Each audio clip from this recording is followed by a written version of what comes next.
Is she set up to be able to do that? Oh, that's great. Yep, I should be able to do that. Everybody got one. You just Whoops. No, it's a screen share. she's sharing her screen. Okay, but now I need to get over here so that I can. Hold on, I now have to get back to my screen so I can do it as a slideshow. Wonderful. Okay, welcome everybody. Thank you for allowing us to have a rerun of our national meeting workshop called Finding Undiscovered Greens. And there's basically 4 parts to it: the introduction, history, action steps, and conclusion. And we want to start with a little quiz. So first off, let's take the quiz. When was the founding conference of the Green Party of the United States?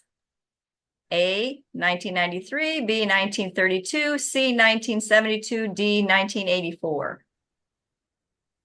You can put your, you can put it in the chat, or you can just shout it out. Shout it out. We can't see the chat right now. Oh, that's right. For 1972. 1984. And the answer is 1984. Jim Brown gets a point. All right. That's why he's president.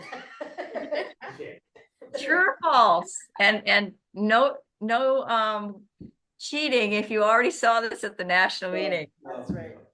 Right. True or false? To join the Green Party, you sign up on the gp.org website. Just shout it out. False. Anybody else yelling at an answer? It seems reasonable as a way to join the Green Party. Yeah. It's not the only way. It's a way. False. You must be a member of the state party. Even to be in a caucus, you're supposed to be a member of the state party. True or false? All Greens are socialists. False. False. Say You all. got that right away. Not all socialists are Greens, and not all Greens are socialists. That's for sure. And last one, how many Greens are presently serving in elected office? A, 139, B, 287, C, 15, or D, none? None. No. B. B. I say B too. The answer is 139, not counting a Milwaukee Green. Because they're not really serving? What'd you say? Because they're not really serving? No, they are serving elected office. You'll find out later in this presentation why. Oh. Okay, now who are Greens anyway? Usually we're talked about as spoilers or vote stealers, or we're a bunch of tree huggers, old hippies, or unrealistic young people. But Greens, as you can see by just one of the pictures that I pulled from the web, it's of the Pennsylvania Green Party, are a very varied bunch. We have all different ethnic groups, heights, hair colors, every ages. So, and we have a huge tent. Our 4 pillars create a huge tent with a lot of people with diverse ideas. So we have a lot of areas of interest and activism as well. And I just wrote down as many as I could think of and put them under the 4 pillars, but I'm sure that you guys can think of others as well. So I put, and you can shout them out after you look at this list to see if there's, your passion is not up here, of affordable housing, homelessness, medical freedom, animal rights, LGBTQ rights, equal rights for women, racial equality, reparations, prison reform and abolition under justice. Under democracy, I put independent media, ballot access, local politics, civil liberties, public transportation, free speech forums, and monetary reform. Under peace, there's anti-war, anti-nuclear, food not bombs, political prisoners, people that work on Palestine issues. And I'm a member of the GPACs. People work with Code Pink. Under ecology, there's environmental science, master gardeners, endangered species. People work on forest preservation, natural health, organic farming, local food production. What am I missing? Shout it out if you have. Under, Socially, okay. you're missing socially conscious music, which was performed at Greenfest for many years. Fantastic. I never thought of that. I'm not sure where it would go though, under justice, democracy, or peace. I'm not sure. Well, a lot of these can go under many of the tenets of 4 pillars. Anybody else? Yeah, under ecology. Decision-making processes. Oh. Medicare for all. Yep, under ecology, somebody said. Yeah, under ecology, I don't see anything representing environmental health and safety. You know, used to be the environmental movement started by that book about cancer and chemicals. Right. And I don't see anything about that. So Right. I think for me, my perspective, I'm interested in environmental issues, but particularly in how they affect human health. There's a lot of different areas of passion and interest and activism in the Green Party. Yeah, I was just saying under ecology, I don't see that mentioned. Uh-huh. So we are more than what the media pictures us as. And I want to give a little history to make people realize our legacy as Green Party members. So as you can see, we got started in St. Paul, Minnesota, August of 1984. And I want to let you know that much of what I report on right now about history comes from John Resenbrink's history that he has on the gp.org website. He has an article that has a lot of history in it that I used as a basis for this report. He was also a co-founder of the Green Party of Maine. I also have down here Mike Feinstein because I used a lot of his database. The Green Party gp.org website has a database set up by Mike Feinstein of all the people who have run since 1985. And it's a wonderful resource. But Is he related also, to Senator Feinstein? Mike Feinstein? Is he related to the senator from California? No, Feinstein? no, he lived in he lives in Southern California, and he was mayor of Santa Monica as a Green. He was a Green mayor of Santa Monica from 2000 to 2002 and served on the city council there from 1996 to 2004. He was the person who began to bring 2 factions together. The Green Party used to be 2 factions, the Association of State Green Parties that was only interested in electoral politics, and the Greens GPUSA, who were interested only in issues. And he was the first person to try to bring these 2 parts together so that we could be a whole Green Party, a national Green Party.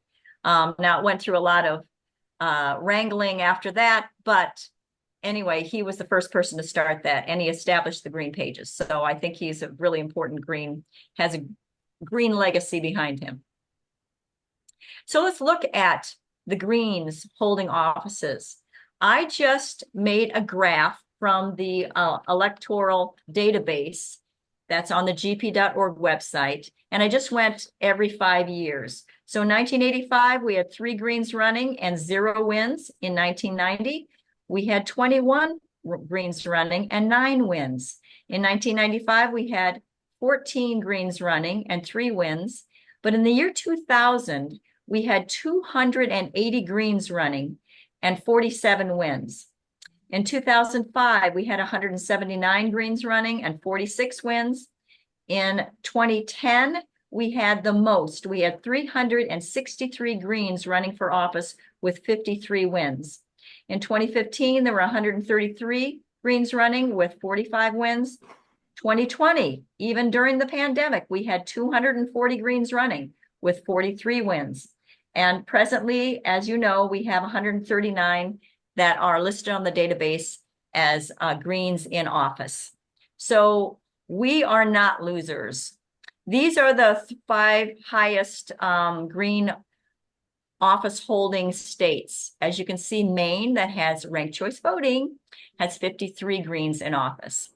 Then there's California next with 24, Oregon with 11, Pennsylvania with 10, and Connecticut with 10. we have 4 Green mayors in the country. Michael Bagdas Canning in Cherry Valley, Pennsylvania, Elizabeth Orndorff Sayers in Wardensville, West Virginia, Bruce Delgado, who has been mayor and on the city council in Marina, California for a very long time, and Peter Schwartzman in Galesburg, Illinois. We also have a judge. Matthew Donahue is serving as the circuit court judge of the 21st District in Benton County, Oregon. And there are people Greens who have served on the city council for a very long time. As you can see, Cam Gordon, who was the founder of the Minnesota Green Party, served on the Minneapolis City Council from 2006 all the way to 2022. So he's been reelected many times, showing that Greens can hold office and gain the confidence of their constituents. We have had only seven presidential races. And you could say that's actually 6, because when Ralph Nader first ran in 1996, we had 2 of those we had the split parties. So only the states that were interested in electoral politics ran Ralph Nader and Winona LaDuke as his running mate. And then in 2000, he broke out and ran in almost all the states. David Cobb ran in 2004 with Pat Lamarck. David Cobb was from Texas and Pat Lamarck was from Maine. Cynthia McKinney ran in 2008 with Rosa Clemente. In 2012, Jill Stein ran for the first time with Sherry Honkala as her running mate. And then she ran in 2016 with Ajamu Baraka. And then Howie Hawkins in 2020 with Angela Walker. So we really are a very young party. In fact, for part of this, we weren't even recognized as a national party by the Federal Elections Commission. I wanted to talk about some of the legacies we have left just for running for office. Peter Camejo, who was the founder of the California Green Party, he ran for governor 3 times and he didn't win, but he was the inspiration for somebody who did win. Matt Gonzalez ran for San Francisco County Supervisor in District 5 and won. He also served as president of the board there from 2003 to 2005. And I wanted to do a shout out for James Lane. I had just found out that he passed, and it was very devastating because he was such a shining Green Party light and a pillar of the party, working with the Black Caucus. And, actually, I think he was chair of the Black Caucus. But he, as a congressional candidate for District 11, New York, he was even endorsed over his rival by the Southern Brooklyn Democrats. That's how strong his candidacy was and how much people agreed with his platform. He's also founder and editor-in-chief of the Hot Indie Media. So he was into media, he was into adoptee rights. And you guys probably know way more than I do about him, but he just blew me away when he would speak at national meetings. I just thought he was so incredibly, just a strong Green Party pillar. I wanted to give a shout out to a couple people who established the party in their state. And Rich Whitney, when he ran for governor in 2006, he had to get 50,000 signatures to get on the ballot, and he got them, and he won over 10% of the vote in Illinois, which meant that he established the Green Party all across the state of Illinois, which was incredible. And that's when I ran for state rep in Illinois, because I only had to get 800 signatures to get on the ballot then, instead of 50,000. So it was amazing. And 2010 was the first time that I was old enough to be able to go petitioning. So that was my first petitioning drive, was for Rich Whitney. And here I am today, a co-chair of a Green Party. So really, we kind of create the next leaders as we go. And I have nothing but nice things to say about Rich. I also want to give a shout out to Cheryl McFarland, who ran for Secretary of State in Wisconsin in 2022 and reestablished the Green Party here in this state. She is the reason why we have Jill Stein on the ballot, because as you probably know, Howie Hawkins, even though he had way more signatures than he needed to get on the ballot, he was still knocked off the Wisconsin ballot by the Democrats. So she reestablished the party, which actually guarantees that your candidate will be on the ballot. So we have to give a shout out to her because she was actually fired from her job for running. They gave her an ultimatum that she either gets off the ballot or she gets a new job. So she lost her job for that. Give a shout out to Matthew Ho. He ran for U.S. Senate in North Carolina in 2022, and he exposed the fraudulent practices by the Democratic Party. They were actually calling people and telling them that they were Green Party and that the person should say that they didn't sign his petition. So the courts were so incensed by the tactics of the Democratic Party, they made them pay the Green Party's legal fees. Tom Lindsay. Probably people don't know much about Tom Lindsay, but he was a candidate for Attorney General in Pennsylvania in 2000. And he was the Green Party legal counsel for filing as a national political committee. So we were only recognized as a national party in 2001. So we aren't even 25 years old. And he is a co-founder of CELDEF. I don't know if you guys know that, the Community Environmental Legal Defense Fund that helps communities fight fracking and any environmental degradation in their community by corporations. He helped the Ecuadorian people write rights for nature into their constitution. And he helps communities do that too, get natural rights in their community. He also established democracy schools, and you can find those online. They're free. You can go to these democracy schools or listen to them, and they're really informative. We also have legacies in the field of journalism. I don't know if people know this, but 2 of the 4 people who founded the Black Agenda Report are Greens, the late Bruce Dixon and Margaret Kimberly. Green Start Movements, David Cobb, co-founder of the Move to Amend and spokesperson for Move to Amend. I don't know if that he continues that right now, but it was very strong after the Citizens United of 2010. He worked on that, and that's established across the country by a Green Party. But it's a move to amend the Constitution to say that corporations are not people and that money is not speech.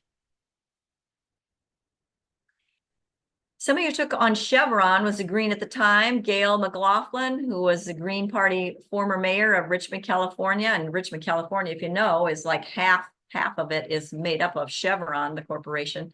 So she was able to pass ordinances that forced them to pay millions more in taxes and to the city, and also to limit their pollution. And finally, I wanted to give a shout out for the Green legacies in actions. So the protection of the Venezuelan embassy in 2019 was really spearheaded by Greens. The late Kevin Zees and Margaret Flowers were ones that worked on that. And I think that we may have to do that again. You never know. But they were able to really change the course of the event of trying to get Juan Guaido placed in as the real president of Venezuela in the embassy in Washington, D.C. So Greens have done a lot. We force other parties to follow. And in many areas, anti-nuke, Medicare for all, the Green New Deal, a living wage, reparations, just to name a few. So in 2012, I studied this in my graduate training in media studies. I was looking at all of the coverage that Jill Stein got in 2012 and in 2016. And in 2012, as some of you might remember, she talked a lot about free higher education and getting student debt forgiveness. And people were actually laughing at her. They were saying, oh, this is such a pipe dream. Nobody's ever going to do that. What a crazy policy idea. But as you've seen over the years, the Democrats have had to start giving those ideas lip service. And now it's something that Democrats can't really let go of. They have to run on these issues if they want to to be serious as candidates themselves. They're probably not going to do those things, just like they're not interested in doing anything for the Green New Deal or Medicare for All, but they need to take our ideas and use them because they're so popular.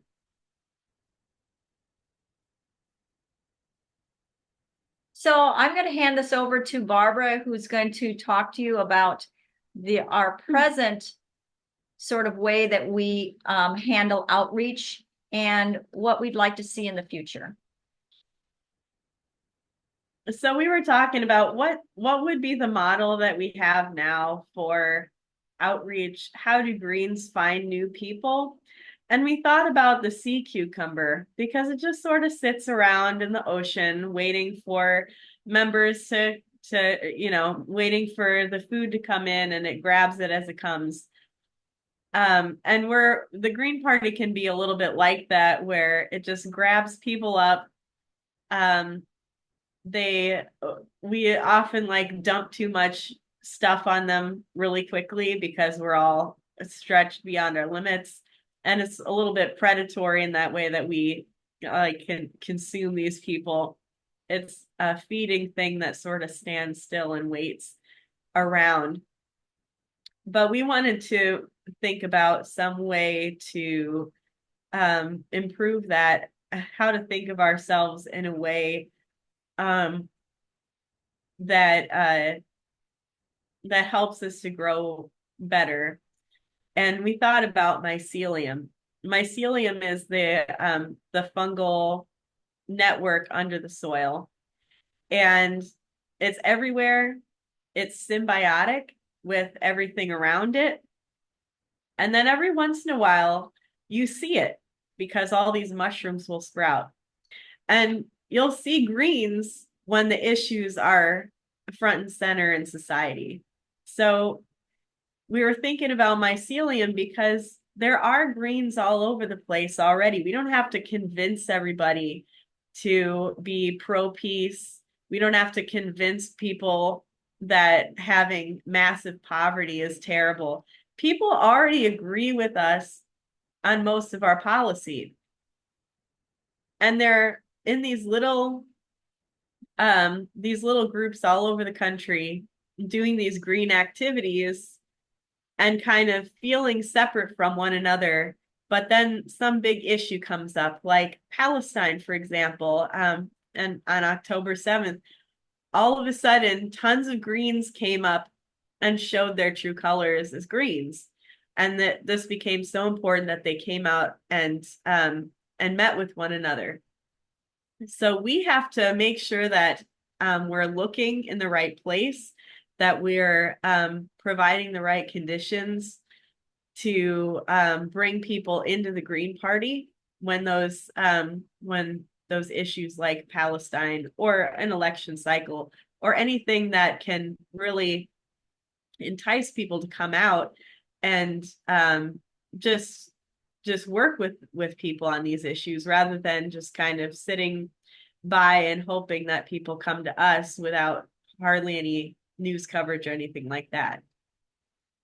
So we're going to talk how you provide the right conditions in just a minute, but I wanted to let everybody know about this book, Swarmwise, because I think in organizing it is a good way to get an idea of how you can work with people. I was turned on to this book by a Green at a national meeting. It was an in-person national meeting, and they said, you should just download this book, Swarmwise, because it's free. It's a PDF. You get it online. And it was written by a fellow who started the Pirate Party in Sweden. And in 1.5 election cycles, they got into the parliament. And they did it by decentralized organizing, like a swarm, like bees, making sure that, it's not top down. You don't have to ask permission for whatever your actions are. So anyway, take a look at Swarmwise when you have a chance. It's a quick read. And then I'm going to hand it over to Barbara for the rest of this one. So we're talking about how we're decentralized and how to organize as volunteers. And I've been a volunteer of the Green Party for many years and been in leadership for many years as well. And I've really found that we have to remember all of us are people first and volunteers second. So that means when somebody has work, they have to cover a shift, they have family things going on, they have, a leak in their roof. Those things are going to always come first to anything in the Green Party going on. And we just have to accept that and work around people's different schedules and provide a benefit to their life beyond all of their work and school and everything else in order to hold people's attention and energy. Because other parties, they're paying people 6 figures to do 24/7 work for them as on a salary basis. And we're asking to be, to compete with those with volunteers who have their own jobs and everything on top of that. But what we can do is we can really accept diversity as a strength. People might have all kinds of differing schedules and different things that they're going through, but they also have a lot of different backgrounds that they can lend us knowledge into. And they're in different kinds of groups and activities so that we can branch out a lot farther. The one thing that we have to learn about diversity and accepting that as a strength is learning to be able to civilly disagree with one another, because we come from such different backgrounds sometimes. But so long as we're working towards those 4 pillars together, being able to come together and talk with one another about a wide variety of issues is what we should be able to do best. We also have to provide that structure. I was saying that we have to bring value to people. So people are working and dealing with small children and elderly family members and all of these things that can be stressors on people. We don't want to also put a whole bunch of stressful stuff on their plate as much as possible. We don't want to tell them that they have another 3rd job or 4th job on top of all the other jobs that they have. We need to find social outlets and niches that people can be involved in.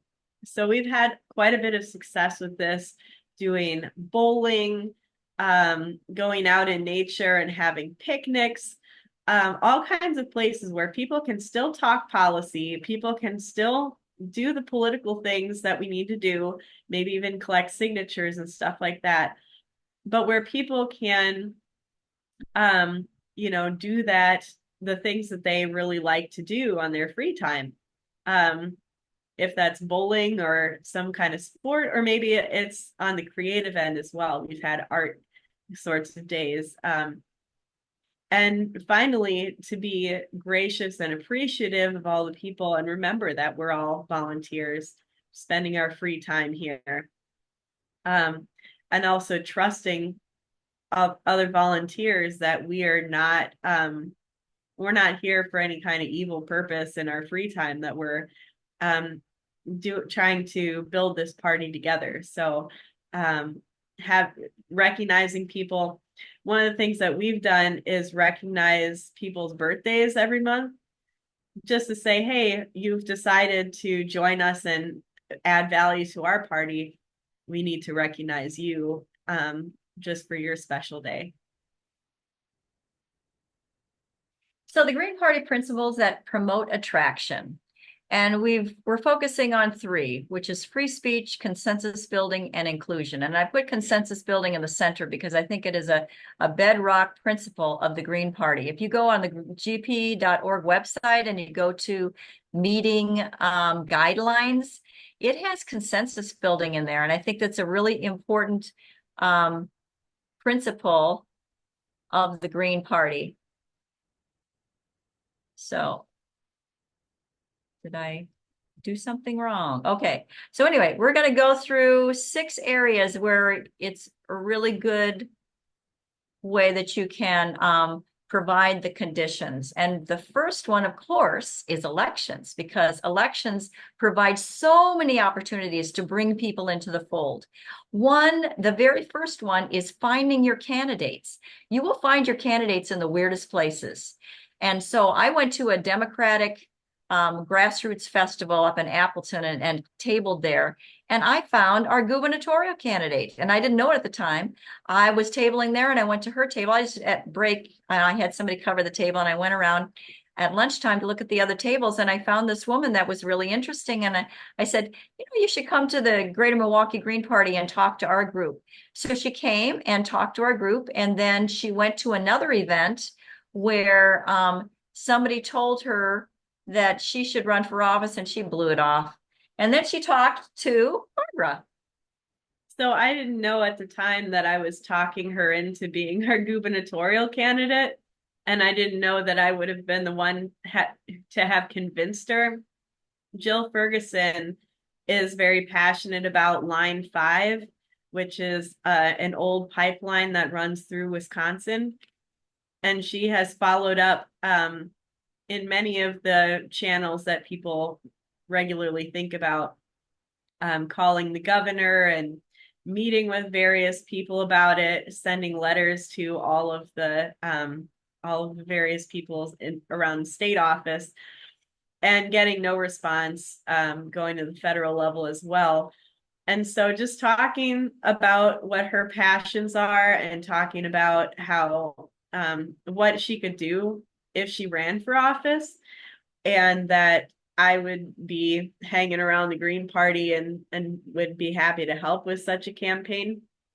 Turns out that I was the one who convinced her. So you never know when you're just chatting with the people that you meet in the Green Party or through all these actions, who you're going to affect. And Jill will be bringing in other people, her friends, the people that support her. She will be bringing them into the Green Party. We had an announcement in a press conference that garnered some attention. Petitioning, you make connections. Every time you say, would you sign for this so-and-so Green Party candidate?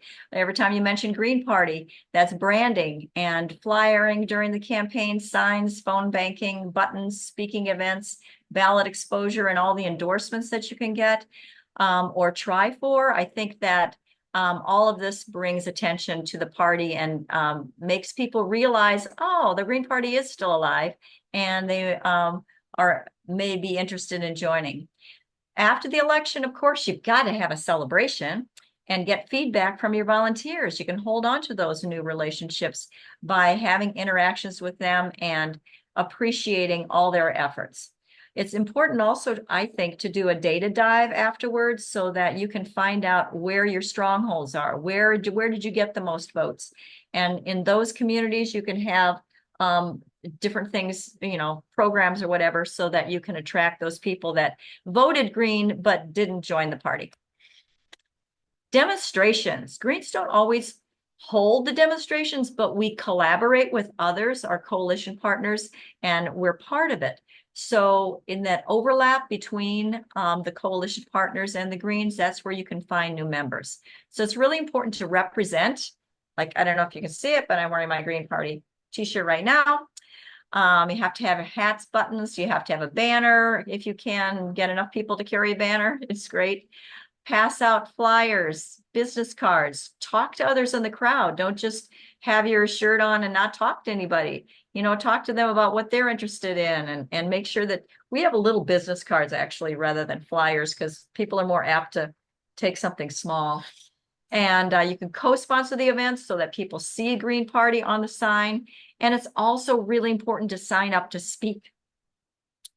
Yeah, just for those of you who are thinking about speaking or would be in that position, I'm not the most, I'm not the best speaker in the world or even close to it.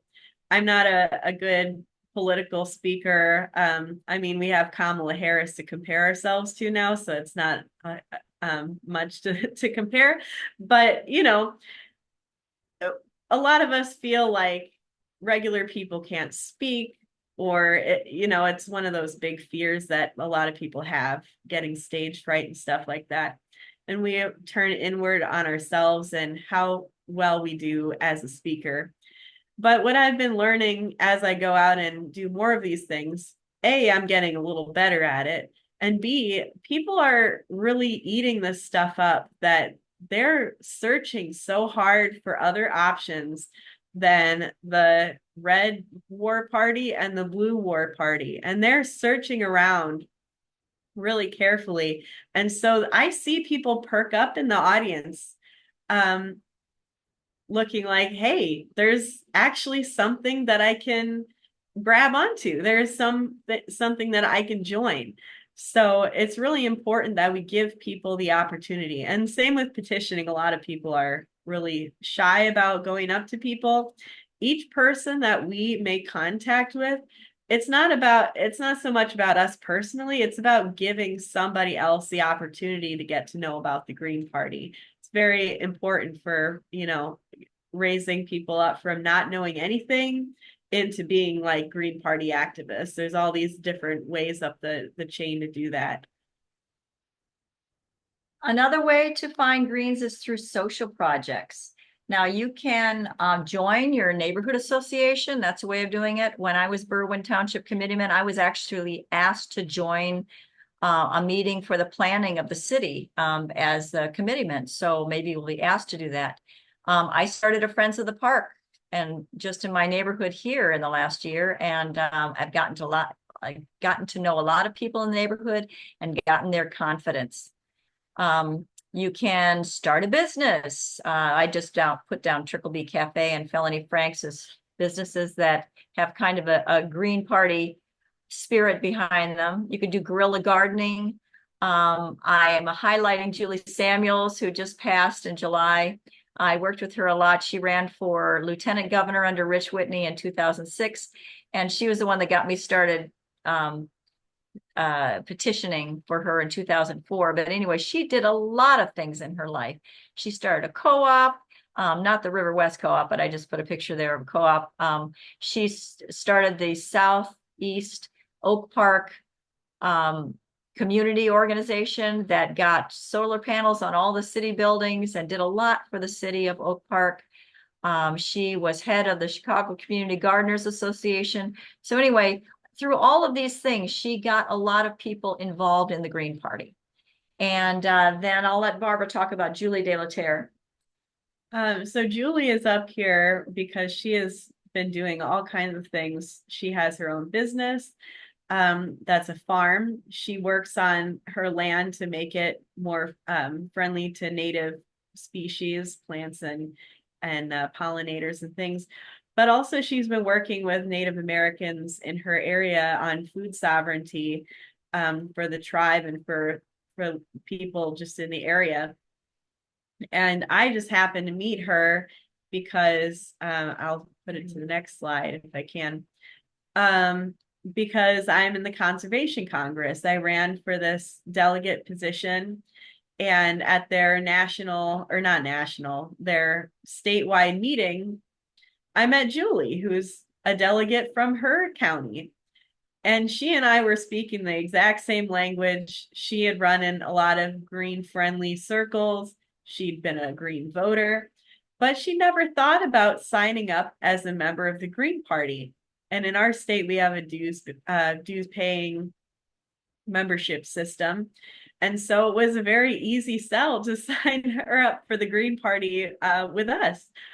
And it just goes to show how many Greens are all over the place that are just not as connected as we need them to be. You can find Greens through your shared passions. And so this means that when you're running, like Barbara Eisenberg, who's our treasurer for the Greater Milwaukee Green Party, she's seen here. She often runs the Friday 3-mile run at the Urban Ecology Center in Milwaukee. Now, she's not wearing her shirt, which I should scold her about, but she is wearing a peace shirt. But anyway, she connects with people through that. Bruce Hinkforth in the center, he is in the Waukesha County Master Gardeners, and here he is at the state fair doing some of his hours for being a master gardener in Wisconsin. And he makes connections through his passion of gardening. Anything that you're involved in, there's going to be greens there. That's the whole idea behind this mycelium. There, you have to start talking about it. You have to talk about the Green Party and talk about getting people involved or what they could do in the Green Party. I don't care if it's a video club, fishing, bowling, shooting club, you're going to find greens there. Mutual aid is another way that you're going to be finding greens. And it can be in, like I just showed projects that the Greater Milwaukee Green Party is doing right now. We're working with DSA for the Power to the People, which is to municipalize we energies and make our utility a municipal utility. We work on the Get the Lead Out, which is trying to get the lead out of the pipes in our water system. The shutdown Milwaukee Secure Detention Facility, and That's where we found Cheryl McFarland. through that action. You can join any aid organization. It can be, even something that your church is involved in, or The Poor People's Army. oh, right, the Poor People's Army. We were working with them Right. all the way through the DNC and the RNC. And that was founded by Sherry Honkala, the vice presidential candidate in 2012. And you can show up for other groups' demonstrations and support by joining lawsuits with other third parties, like Illinois did with the Libertarian Party, so that and we won that lawsuit so that we don't have, in Illinois, they don't have to have 8 candidates on their gubernatorial ballot. I also pictured George Mikowski here because he does something really simple. Every year he goes door to door in his ward to give people information that's very useful, like street sweeping, when the street sweeping is, when the winter parking rules come in effect, things like that. And when he ran for the Metropolitan Water Reclamation District, he got an enormous number of votes from his ward, just because everybody knew him and trusted him. And finally, promotion. Of course, you've got to promote the Green Party. So in Illinois, we used to give out t-shirts for free and call them body billboards. But it was an agreement that if you took a t-shirt, you had to wear it 1 day a week at least. So that's why I always wear my t-shirt on Saturday. It just comes from this body billboards program that we put in place. There's podcasts and radio shows. Hopefully, I don't know if you have one in New York, but I'm hoping that most Green parties have one. The River West Radio here in Milwaukee has a show that has a Green Party person as a host. That's tabling, old-fashioned tabling is good. It's very good to have your meetings in public places where people can see a Green Party sign outside the door so they know we exist.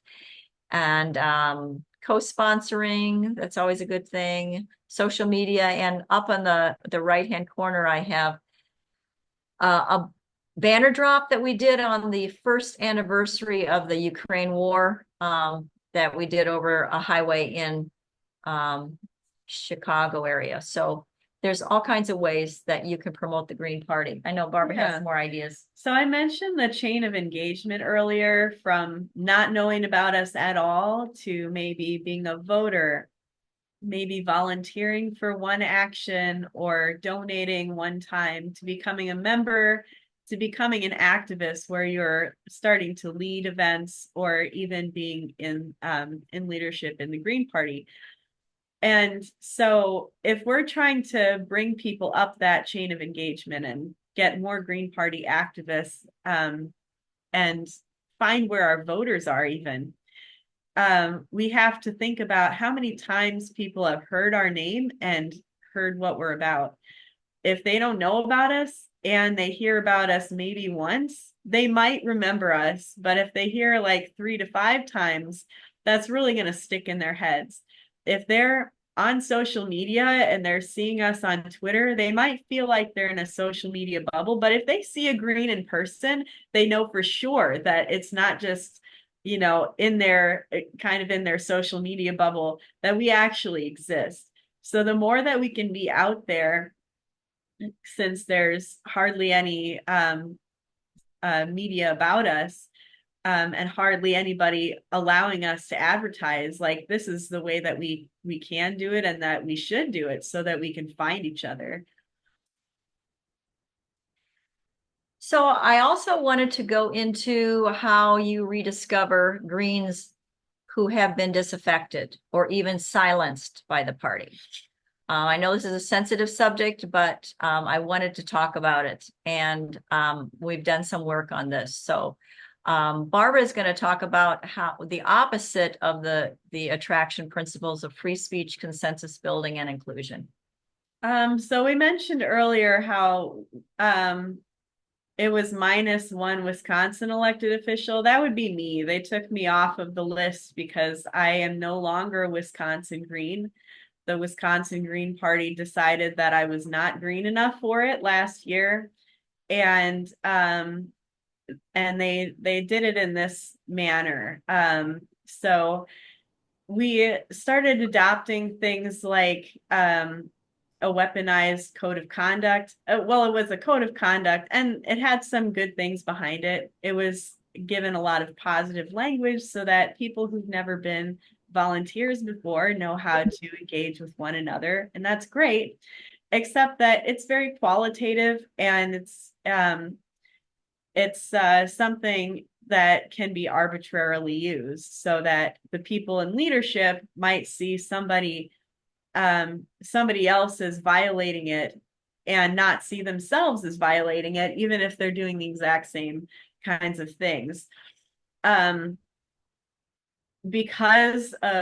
Especially because of COVID, it's been great to have Zoom. I mean, we're on it now and that's amazing. It's an amazing tool, but the problem with it is it sort of takes away that consensus building power. So if you're using like OPA Vote or another voting tool instead of meeting together and building a consensus, then you've just taken away that option completely. If you're on Zoom and you have one czar able to, get rid of people's microphones and faces on camera and just kick them out of the meeting altogether, you can't do that in an in-person setting. You can't mute somebody who's around the table with you. So we have to be careful that we're not using the controls that we have at our disposal now with the Zoom to just deny our values. And we have to think about, instead of inclusion, that if we're using those digital controls or weaponizing a code of conduct, then we're engaging in small tent thinking and intolerance. Now, people think a lot about that different faces is the only tolerance that we need to think about, what color people are, what gender people are. But we also need to think about people's geography, people's backgrounds, the perspective people are coming from, rather than just saying, this person is this color and therefore we have diversity. Because we can have a whole bunch of people who are very upper class with different looking faces and have the exact same perspective on things. And we need to make sure that we are not rejecting a whole bunch of different perspectives just because we have now declared that so-and-so is ungreen or such and such idea is ungreen, even using guilt by association, which is quite popular these days. And people talk about, oh, well, what if like the KKK wanted to come and join the Green Party? Well, we have to also go back to that free speech. If somebody is speaking in a manner that is denying our 4 pillars, that's going against what our pillars are about, then we have to trust each other to reject those ideas out of hand, that we don't need to tell that person that they can't speak. We can hear them and then we can say, well, that's not good because it's going against our values here. and trust that our members are not going to go with that bad idea. That's kind of how the principles of free speech used to be hailed in the Green Party and in progressive circles in general. And mostly that's because whenever free speech goes away, we're the first kind of people that are targeted to not be able to speak. We're the first kind of people who are canceled because we're not in power.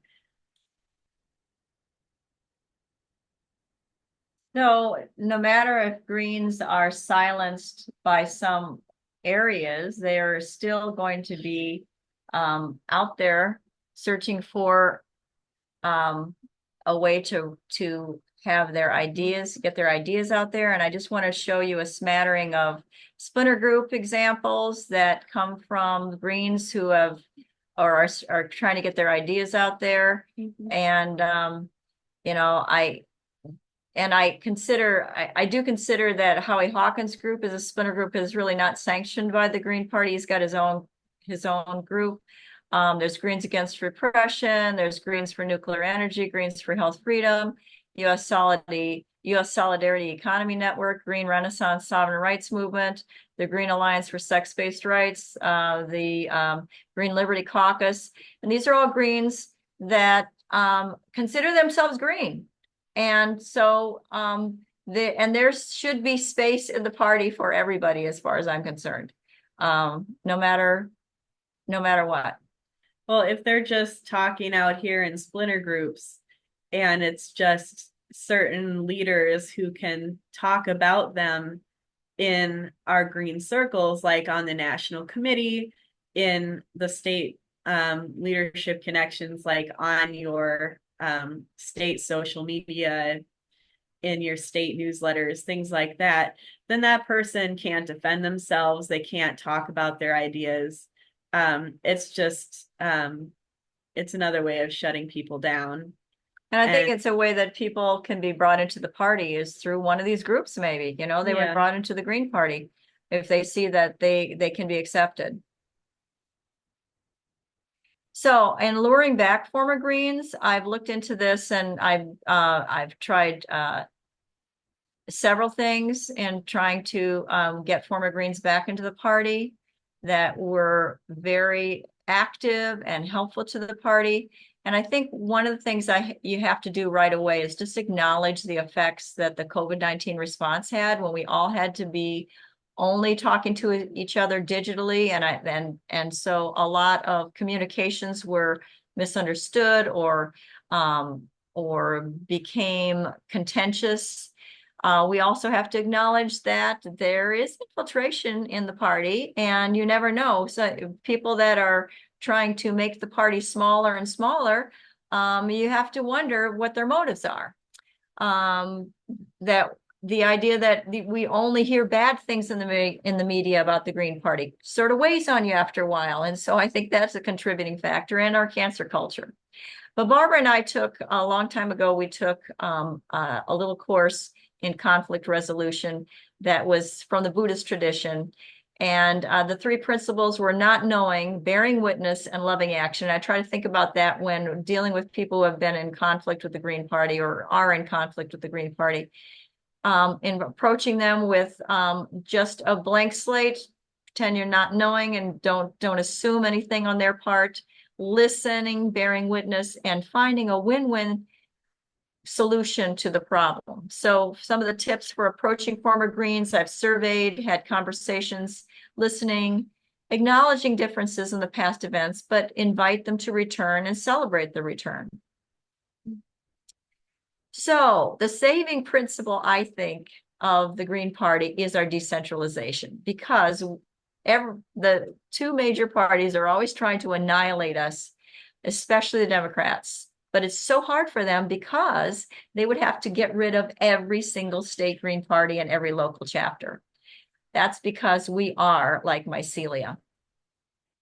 So our Green Big Tent can cover many diverse ideas We have members with unique experiences, but a shared set of basic principles. And so I would feel our local parties must support green activities, trust its members, and appreciate hard work. So in conclusion, we just have a very short conclusion. I wanted to show you all the green activity in the United States. And I know that the Vermont Greens, I put there in, but I know that they are not really Vermont Greens. They call themselves something else. But we have more than 50 parties. We have 2 green parties in Illinois, in Colorado, 2 in Oregon. We have 1 in the District of Columbia, or District of what? DC Statehood Green Party, Washington, DC.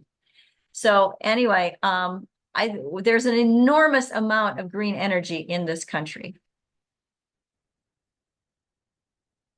And all we need to do is to provide the conditions, use our green principles, and be heard, be seen, being green. So thanks everybody for listening to us. And we're open for questions if there's time. I'll quit sharing. Thunderous applause. Very good,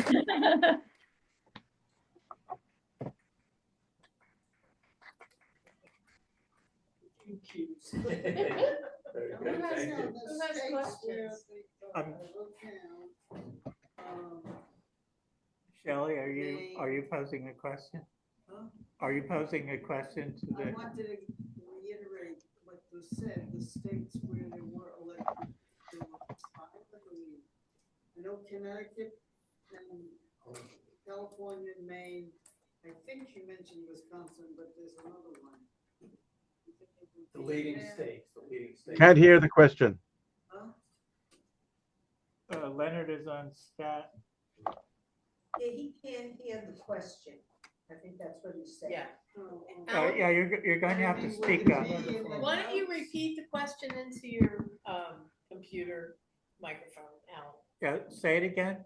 What were the 5 states that are the leading, have the most amount of elected candidates from the Green Party? Did you? Maine, California, Pennsylvania, Oregon, and Connecticut. Leonard, you're on stat. May I speak? Yes.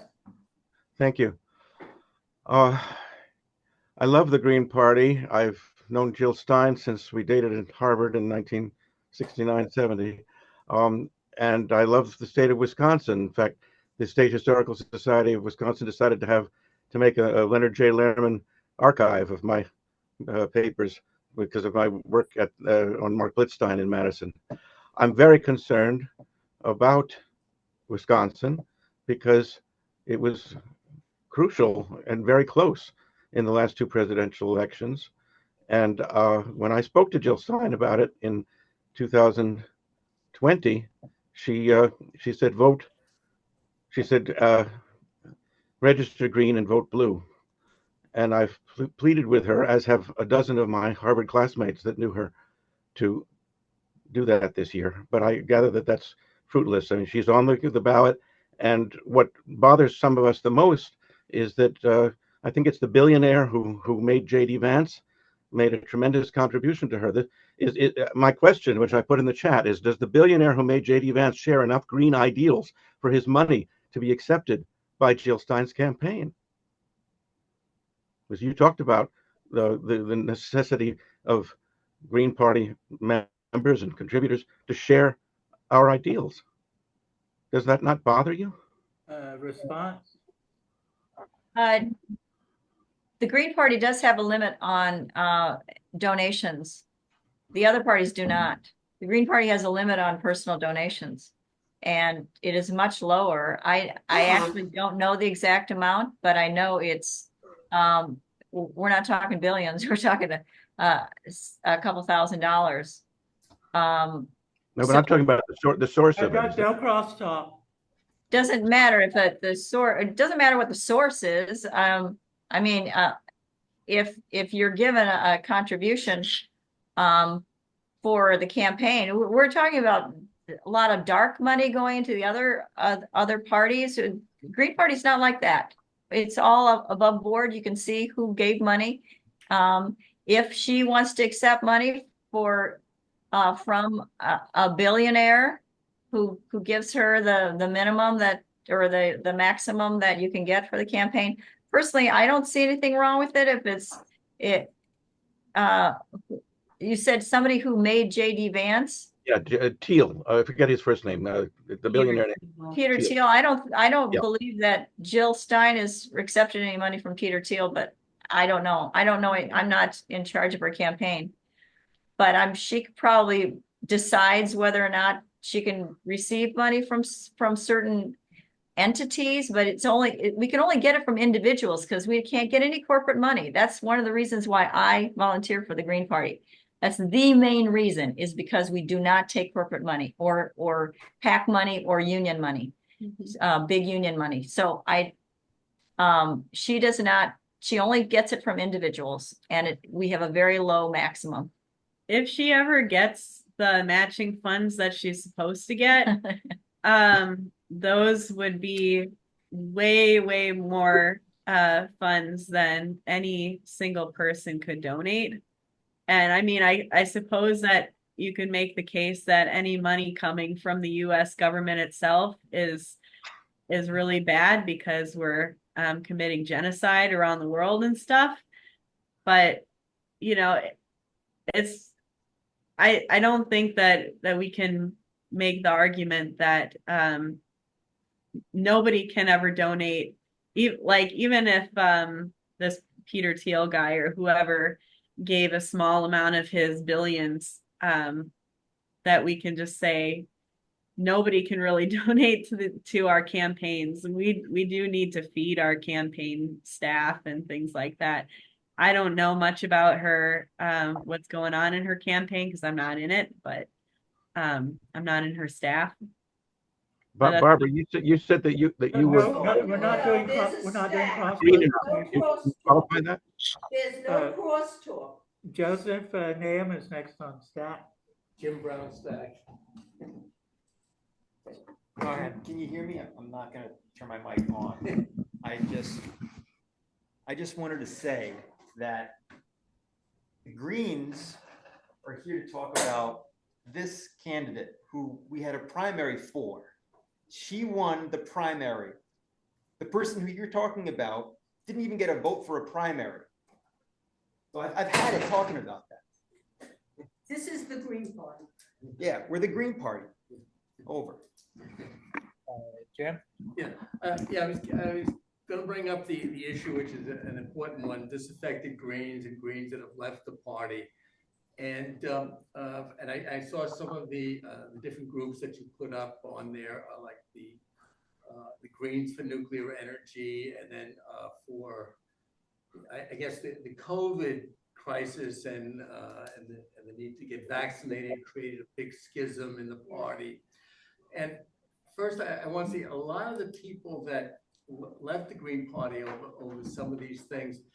They left. It wasn't as if they were kicked out by the others, because we did have a platform, and they didn't go along with the platform. And I'm just wondering, there's a tension between being a big tent and also having a platform where we actually stand for something. Like some issues will be more important and more critical than others. And in the last few years, some of these arose, and one of them was, the whole thing with vaxxing, and people left angrily. The Green Party accused us of, those that supported vaccines of talking like Democrats and all this. It's very divisive. But isn't there a tension between standing for a set of, let's say, progressive principles and anything else, like Greens for nuclear energy? It's in our platform that we oppose it as a false solution to climate change. And like the Democratic Party, you can have people that are progressive to people that are white supremacists within the Democratic Party. I don't know. It's for me, it's a real tension, and I was wondering what if you could address that issue in a little more detail. That's it. Yeah, I'll start with this one. So I agree that there is a tension, that there should be a tension between those things. Because we're always about kind of defining who we are as a party. But the platform is something that can be changed, and it's like 80 pages long right now. It's something like that. There's definitely those principles, the key values, and the 4 pillars that we all stand for. That if you don't stand for those things, then I don't think that you belong with the Green Party. And I think that those things will be evident as people are hanging around with us. It'll be really hard to hide whether or not you believe in those things by the way that you act, most likely. And so we have to trust each other to decide, is this person somebody that I really want to work with? And there's people that I just won't work with or work closely with, that if they're going to petition, I'm not going to like depose them or anything, but I'm not going to place all of my trust and my activity in the Green Party on somebody who I don't think is helping in some way.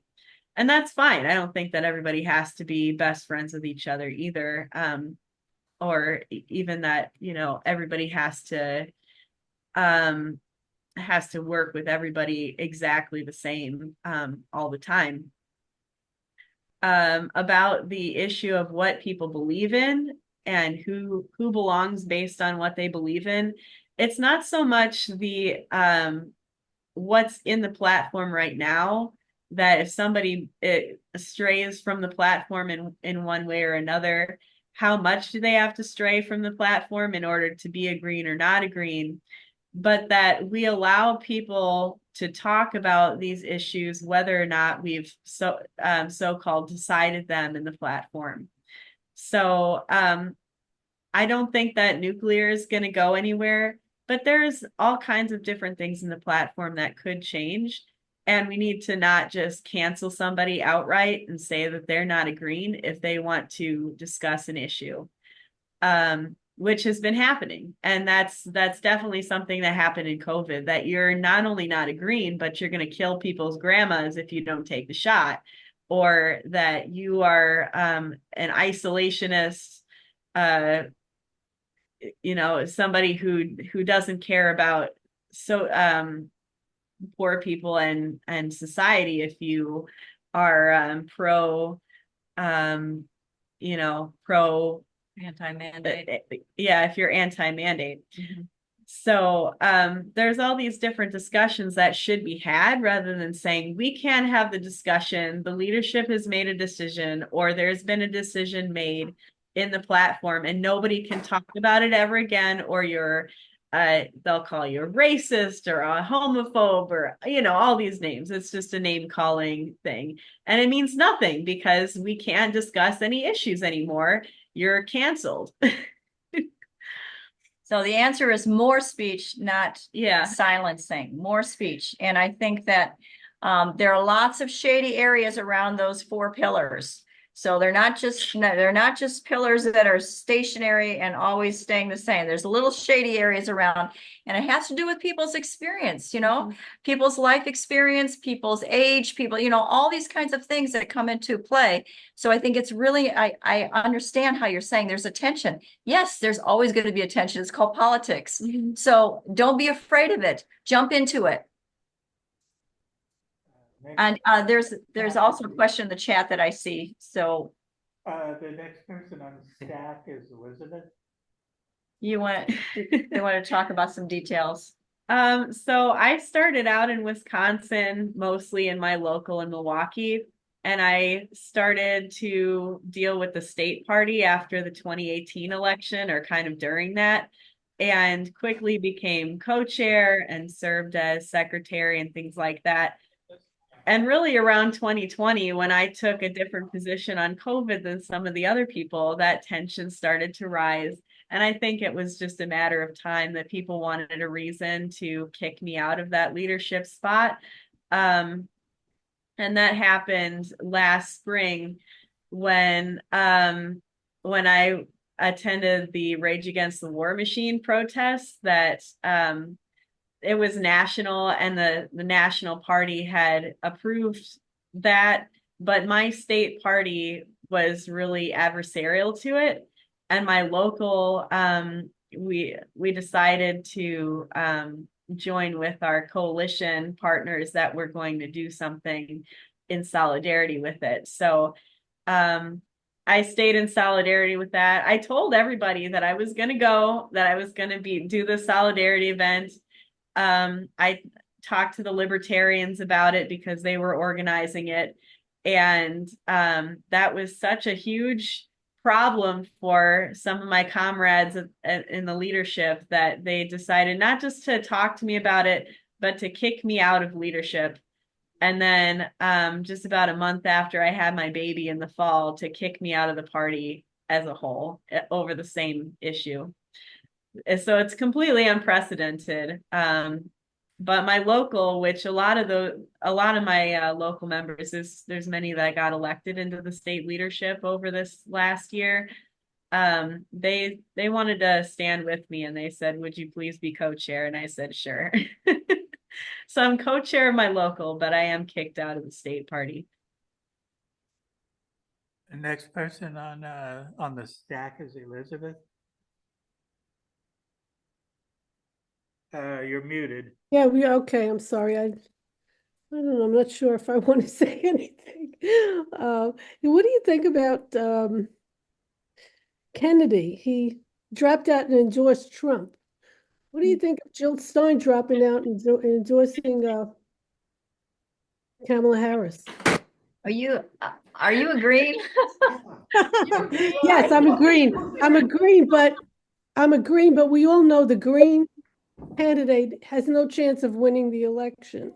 And we know that this is a very, very important But she has the possibility. I see Sandra laughing. So I have the problem you're discussing with, canceling people who don't say things that you agree with. And I've managed to hang in there, but it's with the, it's kind of a bad vibe over here. I don't think, maybe if we were in person, it wouldn't be that way. But right now, that's the attitude I'm getting. So yes, I'm agreeing. But a political party is not an end of itself. It's a means to an end, right? Isn't it? Isn't it a means to an end? So if we're at the gate, we're ready. We know that we're not going to win. We have a choice between Trump and Kamala Harris. Trump is, to me, I'll say what Vance said before he turned Coda and joined what's his name? Joined Trump. He's America's Hitler. That's who Trump is.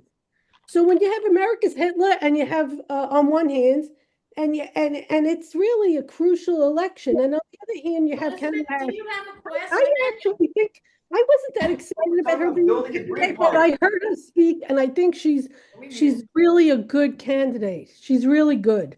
Elizabeth, I don't agree with everything she's saying, but I think that it's a matter of life and death for the country. I think I got the question. Okay, go ahead. So the question was, what do you think about RFK Jr.? I've read some of his work in the past, before he was really in the political arena. I admire. Ask what you thought of RFK Jr. I don't want to waste time. I admire some of his environmentalist work. And I think that a lot of Greens probably do admire some of the environmentalism that he did over his career. But just because I like those things that he did in the past doesn't mean that I agree with him politically on endorsing Trump, or that any third party is not worth its salt and that we should just kowtow to the duopoly. The whole point of having a Green Party, having a third party, is that we don't have to do that. If you like the Democrat option, why not join the Democratic Party?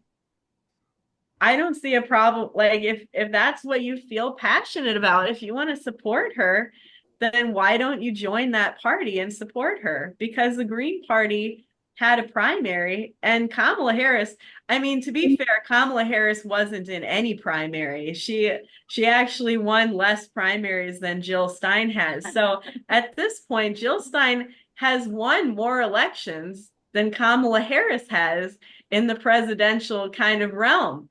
So maybe she actually would has more chance of winning. And I don't, my politics don't align with Kamala Harris just as much as they don't align with Donald Trump. So I really appreciate that we have other options, and I will be voting in my party in the fall. Yeah, Do you have anything to add? No. I'm on staff. Oh, We're running out of time, is what I'm saying. We do have to wrap up in the next 5 minutes. Yeah. so are you next on the stack? Yeah. My concern when I look at how things are done within the Green Party is that people tend to have the attitude that we're not like those horrible Democrats and Republicans. They sell out. They'll say they stand for this and that, but they go in there and they're immediately embracing war and corporate oppression and all kinds of bad stuff. And we're different. And I look at that, but then I look at how the proverbial sausage is actually made if people get elected to office, and how there are all these trade-offs and compromises that you have to do to get anything done. And so I really appreciate you putting a lot of focus on process of how we make decisions, because I think unless we have a better model for how to get a plural group of people into alignment and into agreement on something, and to make decisions in a way that doesn't leave itself wide open to oppression, we're going to end up in the same situation. I don't think we're holier than the people that are members of the other parties or anything. Can I ask a question? Joey, you gonna start? Joey is next on staff. Thanks. I wanted to ask about something in your presentation where it was about when a candidate is announcing that they're running. I wanted to know personally, when you ran, did you have a big announcement after, I guess, you went through the whether it was the county party or the state party, or with the county and state party about having some sort of like announcement event? An announcement, are you talking about the announcement of our gubernatorial candidate, or were you talking about? Any race, like local. It's just a little bit hard to hear you over here, so we didn't hear the whole question. So like, what do you do? We just, we send out press releases to the press, and for Jill Ferguson, we had it by by Lake Michigan, and just had a banner, and we film it ourselves and we put it on YouTube, because otherwise the press is never going to show up anyway. So you have to be your own press. You have to be the media. Yeah, I mean, we're not coming from a place where like we have all the answers and we do everything really perfectly. We're dealing with the same sort of volunteer ragtag bunch of people that pretty much every party deals with, that people are at different levels here and have different amounts of time. I have a 1-year-old and a 3-year-old. So being co-chair of a party is a little bit much on top of that. So sometimes I'm not the one that's going to be appearing as the speaker if I just can't make it. And somebody else is going to have to learn to be a leader and step up and do that too. So it's kind of whoever, just make sure somebody has a camera, make sure somebody has tried to contact the media, have like a whole bunch of people able to do your social media, so somebody can post something every once in a while, so that it's just as much as that you can do with the people that you have. And it doesn't have to be perfect. It just has to be something for the algorithm and for society. The more that you're out there, hopefully the more people that we can bring in to help out with those things.